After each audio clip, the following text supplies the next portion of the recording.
So students, last lecture में हमने India के साइज एंड लोकेशन के बारे में स्टडी किया था, करेक्ट। हमने देखा था इंडिया नॉर्दर्न हेमिस्फीयर में लोकेटेड है। देन इंडिया के जो लैटिट्यूड्स एंड लॉन्जिट्यूड्स है उसके बारे में हमने स्टडी किया।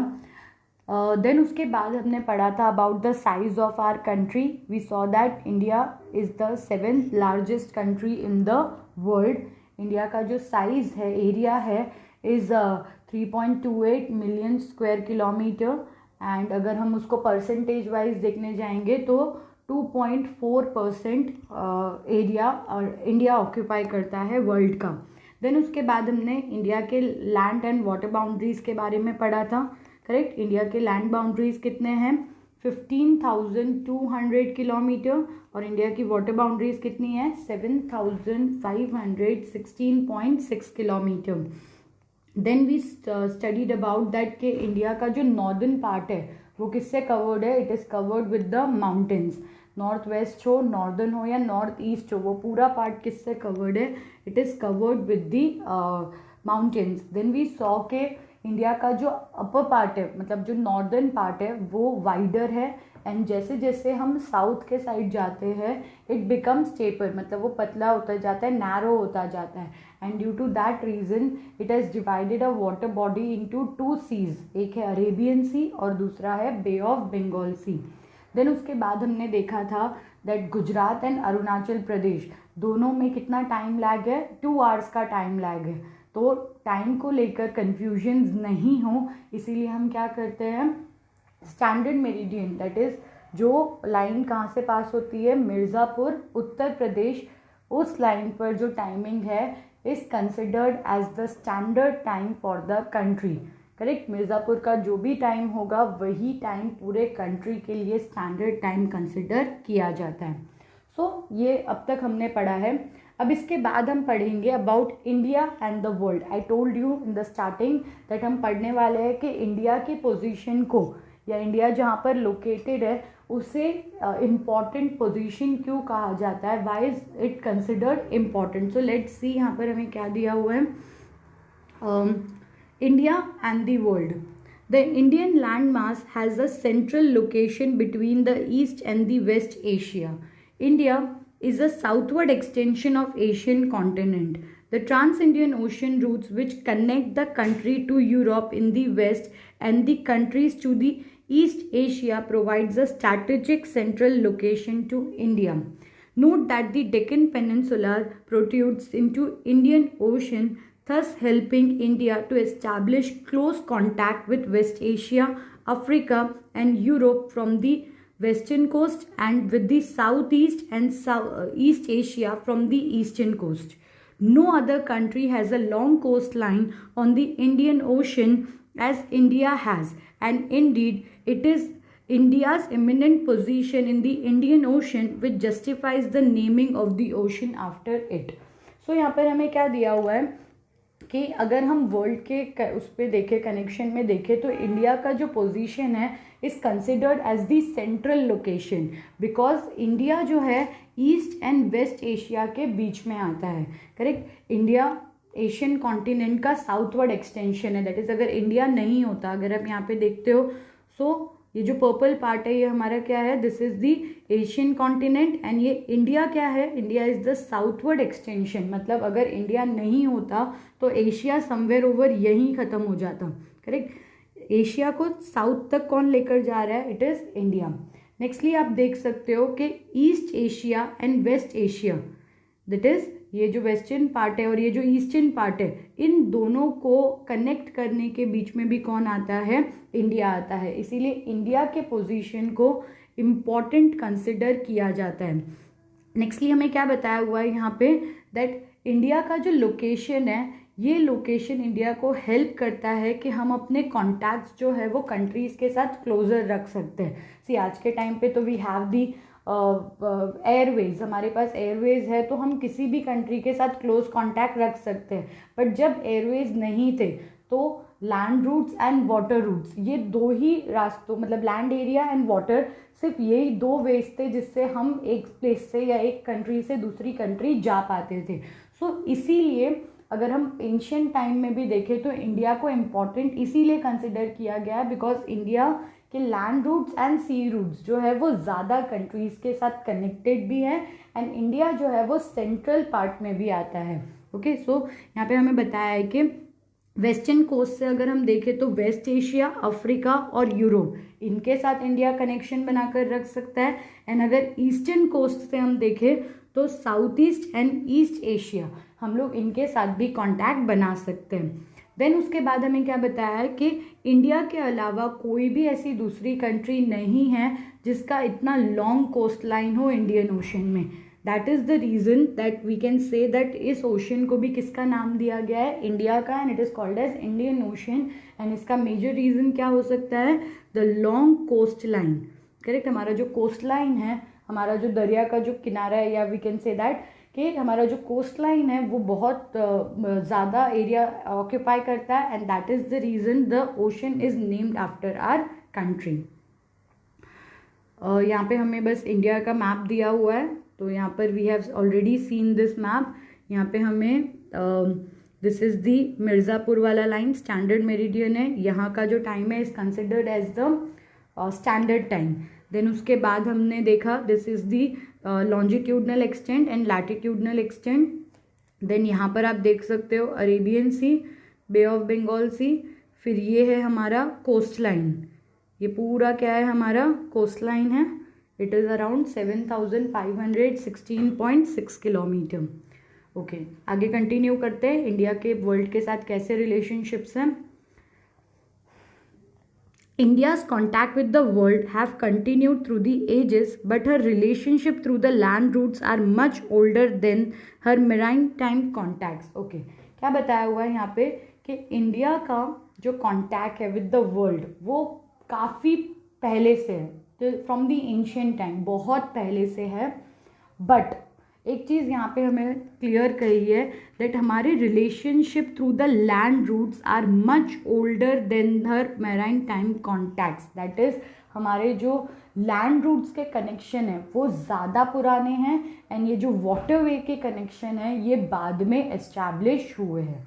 समझ आया क्या बोला, इंडिया के जो लैंड रूट कनेक्शंस हैं वो बहुत पुराने हैं एंड बाद में ये वाटर ट्रांसपोर्ट या वाटरवे के कनेक्शंस जो है वो स्टार्ट हुए हैं। The various passes across the mountain in the north have provided passage to the ancient traveler, while the ocean restricted such interaction for a long time. So हमें यहाँ पे बताया है कि माउंटेन्स में बहुत सारे पासेस है, माउंटेन्स में बहुत सारे ऐसे रास्ते हैं जिनके थ्रू एंशियंट ट्रैवलर्स जो थे वो इंडिया आते थे एंड कुछ इंडियन ट्रैवलर्स जो थे वो इंडिया के बाहर जाते थे। समझ आया क्या बोला यहाँ पर, दैट माउंटेन्स के अंदर देर आर वेरियस वेज, रास्ते हैं, पासेस है जिनके थ्रू जो ट्रैवलर्स है वो इंडिया में आते भी थे एंड कुछ इंडियन ट्रैवलर्स इंडिया के बाहर भी जाते थे। ओशन के साथ ये जो हमारा अभी हम कह सकते हैं ये जो शिप्स एंड ऑल आते हैं ये सब बहुत लेट स्टार्ट हुआ। जब ये सब नहीं होता था तब भी माउंटेन्स के थ्रू पैसेंजर्स जो है वो एक कंट्री से दूसरी कंट्री ट्रैवल करते थे।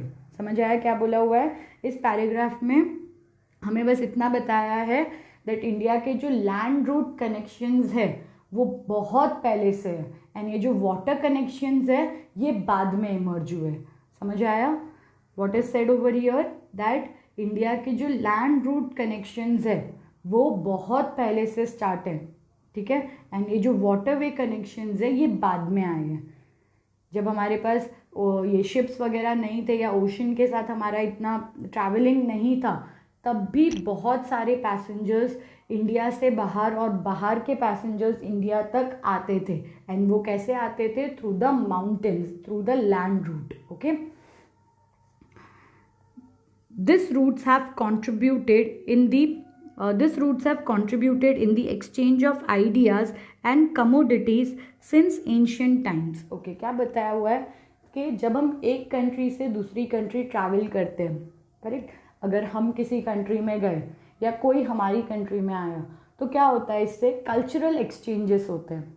समझे, अगर मैं किसी की कंट्री में गई या हम में से कोई भी गया, कोई भी इंडियन अगर बाहर की कंट्री में जाता है तो वो क्या करेगा, वो अपने कल्चर को स्प्रेड करेगा। मतलब नोइंगली भी अननोइंगली भी हम क्या करते हैं, अपने कल्चर को स्प्रेड करते हैं। जैसे जब ब्रिटिशर्स यहाँ पर आए तो उन्होंने भी अपना वेस्टर्न कल्चर यहाँ पे स्प्रेड किया, करेक्ट। तो यहाँ पर भी अब उनका कल्चर हम देख सकते हैं। इन द सिमिलर मैनर हमारा कल्चर जो है वो वेस्टर्न कंट्रीज़ में है, करेक्ट। तो ये कैसे होता है, जब लोग ट्रैवल करते हैं एक जगह से दूसरी जगह तो उनके साथ उनका लैंग्वेज, उनका कल्चर, उनका ट्रेडिशन, ये सब कुछ भी ट्रैवल करता है, समझे। सो यहाँ पर हमें देखो ऊपर वाले पैराग्राफ में हमने क्या देखा, दैट बहुत सारे पैसेंजर्स जो थे वो इंडिया से बाहर भी जाते थे एंड बाहर के पैसेंजर्स यहाँ भी आते थे, ट्रैवलर्स जो थे वो यहाँ भी आते थे। सो इससे क्या होता था, हमारा जो कल्चर है, हमारी जो बुक्स है, हमारा लैंग्वेज, हमारा ट्रेडिशन, ये सब फॉरेन कंट्रीज़ में गया एंड फॉरेन कंट्रीज़ का जो कल्चर एंड ट्रेडिशन था वो हमारी कंट्री के अंदर भी आया। The ideas of Upanishads and the Ramayana, the stories of Panchtantra, the Indian numerals and the decimal system thus could reach many part of the world. क्या बताया हुआ है यहाँ पे, दैट ये ट्रैवलिंग के थ्रू ही हमारे जो उपनिषद्स है, रामायण है, महाभारत है, पंचतंत्र है, ये सब की स्टोरीज जो है वो वर्ल्ड को पता चली। हमारा जो डेसिमल सिस्टम था, हमारा जो ज़ीरो था, इन सब के बारे में भी उनको यही ट्रैवलिंग के थ्रू पता चला। The spices, muslin and other merchandise were taken from India to different countries. On the other hand, the influence of Greek sculpture and the architectural style of dome and the minarets from the Western Asia can be seen in different part of our country. So क्या बताया हुआ है यहाँ पे, that हमारी books travel हुई, हमारे ideas travel हुए, उसके साथ साथ हमारा स्पाइसेस ट्रैवल हुआ, है ना। हमारे यहाँ जो मसाले मिलते थे वो वर्ल्ड के बहुत सारे एरियाज़ में मिलने लग गए।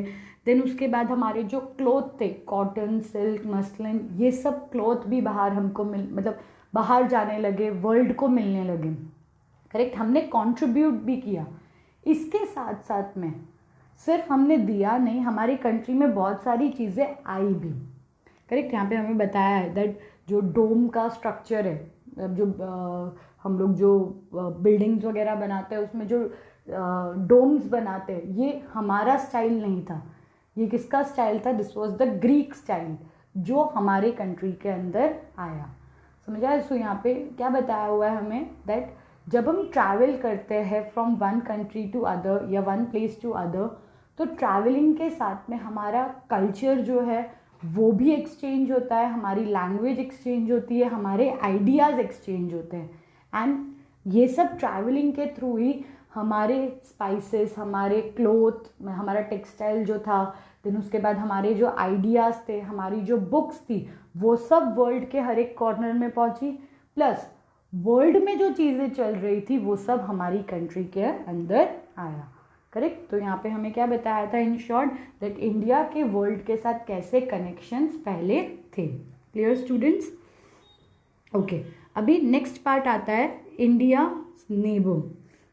सो ये टॉपिक में हम क्या पढ़ने वाले हैं, only about the neighbours of our country, correct. हमारे नॉर्थ वेस्ट साइड पर, नॉर्थ ईस्ट साइड पर हमारी कंट्री के जो नेबरिंग कंट्रीज़ हैं, in short we can say that जो नेबरिंग कंट्रीज़ है बस हम उनके बारे में पढ़ने वाले हैं, सिर्फ नेम्स दिए हुए हैं। Okay, let's start it.